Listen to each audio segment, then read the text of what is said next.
Hi, recently Diamond Pacific asked in Talk Graphics how we could recreate this image that he supplied of Sherlock Holmes. Um, he noticed that the text was something like Old English Text MT, but he said it was thicker and wider, so it was one of the things he wanted to do was to make it this text bolder, for want of a better word. He also wanted the rough edging around that this has got here, and then finally how he could fill the text with some form of pattern fill, and it's not really pattern fill, but that was the word he used anyway. So several people have answered, and I thought it would be interesting just to run through as a tutorial. So here goes. Right, this text here, if I go into here and click on it, as he quite correctly pointed out, is Old English Text MT, and I've resized it to 74 pixels. Pretty well matches the situation here, but just make sure that's at the front. If I bring it up, you can clearly see that the other one is considerably thicker. So how do you do that?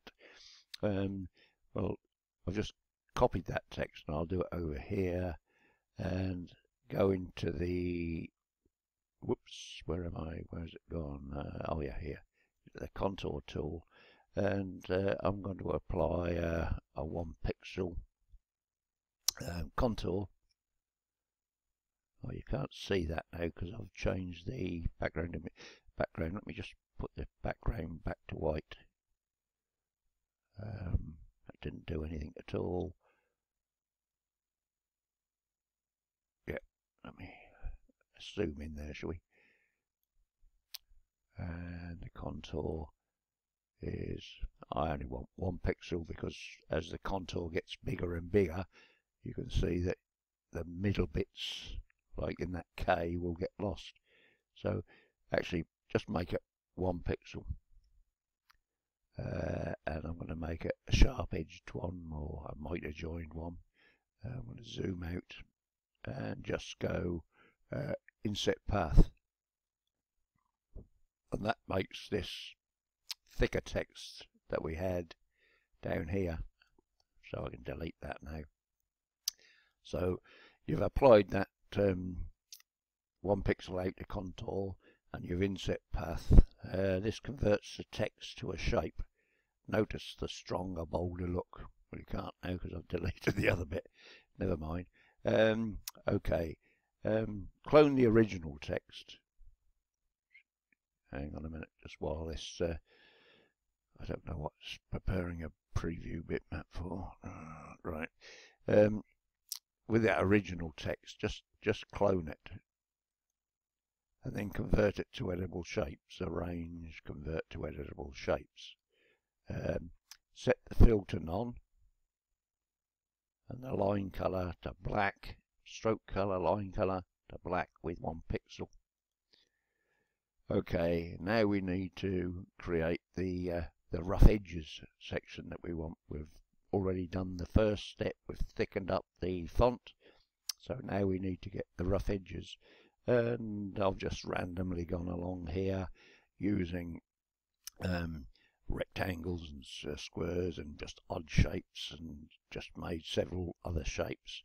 I've selected all those and go arrange, create brush, and I've used a scatter brush in this particular case, and I've named it rough. I'm not going to do it anymore here because I've already created the brush. I don't want to complicate things. So I've created that brush, and let me just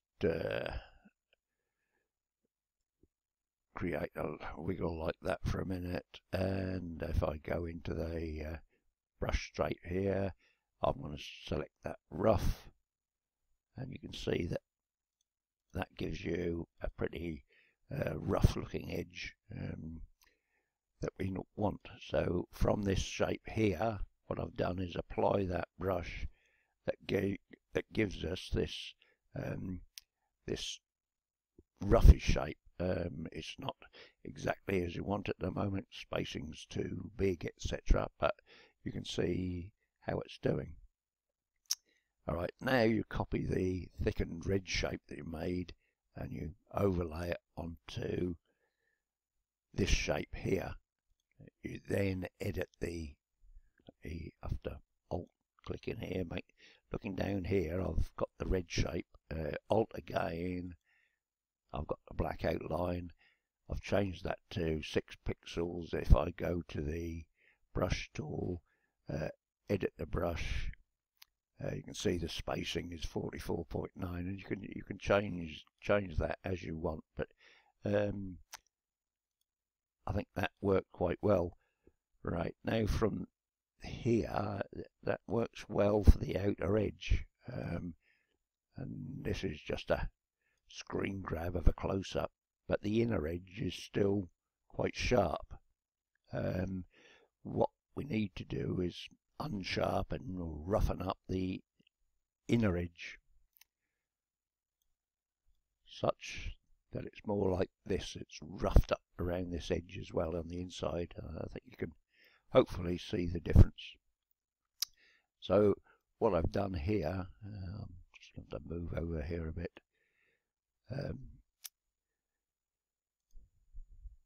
The inside red shape looks too clean. Apply the rough stroke, but this time make it only 2 pixels. This gives a more messed up red fill shape, and I hope you can see that. I don't know if I zoom in. You can see that's clean. You can see this is a bit more jaggy on the inside. Zoom that back out again. Okay, so you've now got the roughed up look that you want on the actual images. Then Google a suitable London background, as it's Sherlock Holmes, and paste and resize as required and put to back, and you end up with this section here. Then Google a suitable images to use as a fill for the other text. I used old newsprint as a search in the Google. I copied and pasted and applied a Gaussian blur. I then created a bitmap copy. Haven't created it, you can delete it because it's still in the bitmap gallery. Then you can select this red text, go to the bitmap gallery, slide down to this one you created and go fill. Close this again now. Should close on its own anyway. Yeah. You've got that as fill there. You might need or want to change the fill. So if you go to the fill tool, where's my fill tool gone? There it is. And if just slide up there a bit, then holding down the shift, I can change that. Just shift and control, and you can see that you've got this look. So this is the shape that you've now got. So you've got that shape. I think it looks a bit too dark, and I actually cloned it, filled it with white, and applied a bleach transparency to make it whiter here. And then finally, select this newsprint of the fill shape and apply a drop shadow. This just gives it a bit more depth, as you see, between the two. And here's the two results: the Zara created one and the one that was supplied. Anyway, I hope that helped. I'll supply the Zara file that I used to create this video with, so maybe you can pull it apart a bit better.